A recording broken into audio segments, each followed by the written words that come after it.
Hello बच्चों, कैसे हो आप सब। इस यूट्यूब चैनल पर आप सबका मैं मयंक पांडे बहुत बहुत स्वागत करता हूं। बच्चों, आप सबका अभी यूपी पुलिस कांस्टेबल, सबका मतलब जिन भी बच्चों ने यूपी पुलिस कांस्टेबल का पेपर दिया है, एक शिफ्ट ऑलरेडी हो चुका है, सेकंड शिफ्ट का बच्चे पेपर देने जा रहे हैं। आप सारे लोग एग्जाम देने जा रहे हो। उससे पहले मैं आपको यह बता देना चाहता हूं कि एग्जाम में किस किस टाइप के क्वेश्चंस अभी तक बने हैं और आगे आने वाली शिफ्ट में किस किस टाइप के क्वेश्चंस बन सकते हैं। तो एक्सपेक्टेड क्वेश्चंस भी रहेंगे आगे आने वाली सारी शिफ्ट के बच्चों के लिए। बहुत फायदेमंद वीडियो है, बहुत ज्यादा इंपॉर्टेंट वीडियो। तो सारे बच्चे सबसे पहले वीडियो को लाइक करें, सब्सक्राइब कर लें चैनल को और वीडियो को शेयर कर दें, जिससे कि और भी आपके जितने भी दोस्त हैं आपके, उन सबको भी हेल्प मिल सके। तो बच्चों, फटाफट से आप लोग यहां पर देखना शुरू कर दो स्क्रीन के ऊपर कि किस किस टाइप के क्वेश्चंस आपसे एग्जाम में पूछे गए हैं। तो सबसे पहले मैं आपसे बात कर लूं, देखो इस बार जो नया कुछ आया है वो मैं आपके साथ डिस्कस कर लेता हूं। बाकी सब कुछ एज इट इज आया है, लेकिन जो बच्चों शायद आपको ये स्क्रीन के ऊपर पेपर कम दिख रहा होगा, मैं प्रॉपर स्लाइड्स लाके आपको दिखाऊंगा। उसके लिए आप बेफिक्र रहिए, प्रॉपर स्लाइड्स लाकर आपको एक एक सवाल सॉल्व करवाऊंगा। यहां पर आपको मैं शॉर्ट में समझा रहा हूं कि किस किस टाइप के क्वेश्चंस आपसे पूछे गए हैं। बच्चों, इस बार जो जीएस में क्वेश्चंस पूछे गए हैं ऐसा कुछ नए नहीं थे। एक तो यूपी जीके पर सवाल पूछे ही गए हैं, जो पहले से ही सारे टीचर्स आपको बताते हुए आ रहे थे कि यूपी जीके पर सवाल पूछे ही जाएंगे, आपसे डेफिनेटली पूछे जाएंगे। तो यूपी जीके के सवाल पूछे गए हैं और 5 से 7 सवाल यूपी जीके पर पूछे गए हैं। एक तो सवाल एक दो तो मुझे भी याद रह गया है। एक तो वही पूछा आपसे, मिल्क प्रोडक्शन के ऊपर कौन सा अवार्ड मिलता है। तो ऑप्शन ही ऐसे दिए गए कि आप एलिमिनेट होने कर सकते हो, अर्जुना अवार्ड मिलता है, द्रोणाचार्य अवार्ड मिलता है, जो मिलते नहीं है कभी नॉर्मली। तो ऑप्शन नंबर ए कुछ दिख रहा है मुझे, मैं आपको बता देता हूं, वो सवाल आगे ही चल के आपको मिल जाएगा। तो ऐसे आपसे ये पूछा गया है कि यूपी का जो ट्री होता है वो कौन सा है, आई थिंक अशोक होता है वो। तो ये सारे सवाल आपको बड़े आसान से पूछे गए हैं। कुछ पोर्ट वगैरह के लिए महाराष्ट्र का कोई पोर्ट है उसके बारे में पूछा गया कोई एक सवाल। तो आसान सवाल पूछे गए हैं, ऐसा कुछ नया नहीं मिला है देखने को। नया जो देखने को मिला है इस बार रीजनिंग में देखने को मिला बच्चों। 15 सवाल क्रिटिकल रीजनिंग के आपसे पूछे गए हैं, जो कि अपने आप में एक चौंकाने वाला नंबर है बच्चों। इतने सवाल क्रिटिकल रीजनिंग के अभी तक पूछे नहीं गए थे। एसएससी सीजीएल जैसे एग्जाम में, जो एक बड़ा एग्जाम माना जाता है वनडे का, वहां भी अभी तक क्रिटिकल रीजनिंग के 15 सवाल 25 में से नहीं पूछे गए कभी। यूपी पुलिस कांस्टेबल में इतने सवाल पूछे गए। दूसरी बात बच्चों, 15 सवाल ये नया पूछ लिया, बता दिया मैंने जो आपको नया था। बाकी एसएस रीजनिंग में भी कुछ नया देखने को नहीं मिला है। एक आधी सवाल मुझे जो नया देखने को लगा है, वेन डायग्राम बेस्ड सब कुछ वही था। ये वेन डायग्राम का सवाल कुछ नया देखने को लग रहा था, मुझे लगा है। शायद हो सकता है कि आप सारे बच्चों ने पहले से पढ़ रखा हो तो ना भी लगे आपको नया, मुझे कुछ नया सा लगा। बाकी एज सच रीजनिंग के अंदर कुछ नया नहीं था, जीएस के अंदर भी मैंने आपको बता दिया कुछ नया नहीं था।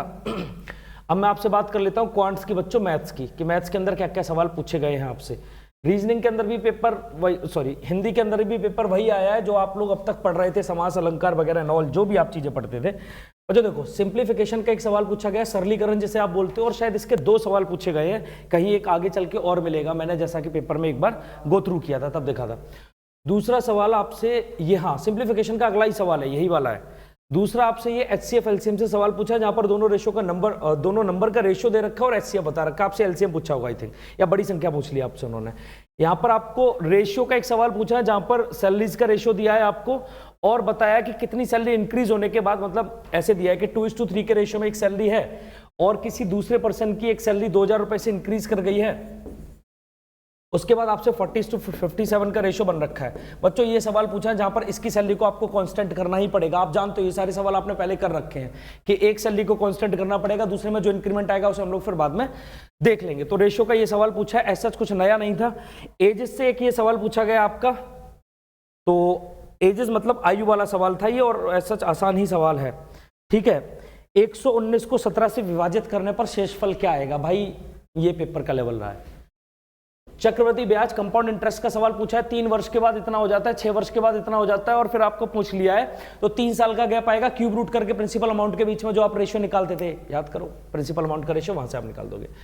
3 साझेदार मतलब पार्टनरशिप से पूछ लिया है, क्यू अपनी पूंजी को 3 गुना के बराबर और क्यू की पूंजी आर की पूंजी का 4 गुना के बराबर है। बहुत आसान, पहले रेशियो बना लेंगे पी क्यू आर का, टाइम कांस्टेंट है तो फिर वही प्रॉफिट का रेशियो है, वही आपके इन्वेस्टमेंट का रेशियो, वो वाला सवाल ये बन गया। संख्याओं का औसत मतलब एवरेज से सवाल आपको पूछा गया है। इसके अलावा आपको प्रॉफिट एंड लॉस से सवाल पूछा गया बच्चों। इसके अलावा आपको ये अर्थमेटिक प्रोग्रेशन को हिंदी में समांतर श्रेणी से आपका ये सवाल पूछा गया है। फिर आपका ये मेंसुरेशन से सवाल पूछा गया, क्षेत्रमिति से बच्चों, बहुत आसान सवाल है ये। इसके अलावा आपको स्पीड टाइम एंड डिस्टेंस का एक सवाल देखने को मिलेगा 25 मीटर भुजा वाले। हाँ, मतलब आपको दो काम पूछ लिए, मेंसुरेशन की भी आपसे नॉलेज चेक कर ली आपकी, और स्पीड टाइम एंड डिस्टेंस दोनों को एक साथ पूछ लिया है। 4 लड़के 5 लड़के 10 दिनों में, मतलब टाइम एंड वर्क का, समय कार्य का आपका ये सवाल पूछा गया है। इसके अलावा बच्चों 5 सवाल, प्रॉपर 5 सवाल डीआई पर पूछे गए हैं, और बेहतर लेवल के, मतलब जहां पर थोड़ी बहुत बच्चे देखो कैलकुलेशन करते भी दिखे हैं, तो अच्छा सवाल पूछा गया है। एज सच पेपर में कुछ भी नया नहीं है, मतलब आप देख रहे हो ना, मैंने अभी तक आपको बताया, कुछ एडवांस का आपको एक भी पूछा गया हो अलजेब्रा का सवाल, देखो कहीं भी कोई ट्रिग्नोमेट्री जैसा सवाल पूछा गया हो आपसे, चेक कर लो, कहीं भी नहीं पूछा भाई। तो कुछ भी नया नहीं पूछा, जो एक्सपेक्टेड था वही पूछा है, जो उन्होंने सिलेबस में लिख कर दिया, जो मेंशन करके दिया, सारा कुछ एज इट इज पूछा है। इसके अलावा एक डिटेल वीडियो हम लोग बनाने लग रहे होंगे इसी चैनल पर, जिसमें एक एक सवाल मैं आपको सॉल्व कराऊंगा बेस्ट अप्रोच के साथ। अभी आपका ये सेशन लेने से पहले मेरी बच्चों से बात हो रही थी, तो वहां पर बच्चों ने मुझे बताया कि सर 125 से 130 के बीच हमने सवाल सॉल्व किए एग्जाम में, जहां पर हमारी 95% एक्यूरेसी है। तो बच्चों 125 से 130 सवाल 150 के अंदर, बहुत बड़ा नंबर मुझे तो देखने में मिल रहा है। मतलब पेपर इजी टू मॉडरेट हो पाया है। मॉडरेट, वो भी क्रिटिकल रीजनिंग की वजह से मॉडरेट बोल रहा हूं, अदरवाइज पेपर इजी ही था, लेवल उससे अप नहीं गया बच्चों, ठीक है ना। तो हम इसके ऊपर एक डिटेल्ड वीडियो बना देंगे। बाकी फिलहाल मैंने इतना सारा आपको बता दिया कि एग्जाम कैसा कैसा रहा है। यूपी जीके को अभी भी अगर टाइम तुम्हें मिल जाए तो फटाफट से यूपी जीके वाली जो तुम्हारे पास बुक है उसे खोल के देख के चले जाना बच्चों, ठीक है। फिर थैंक यू सो मच, मिलेंगे आपको डिटेल वीडियो में। Thank you. होगी पूरी।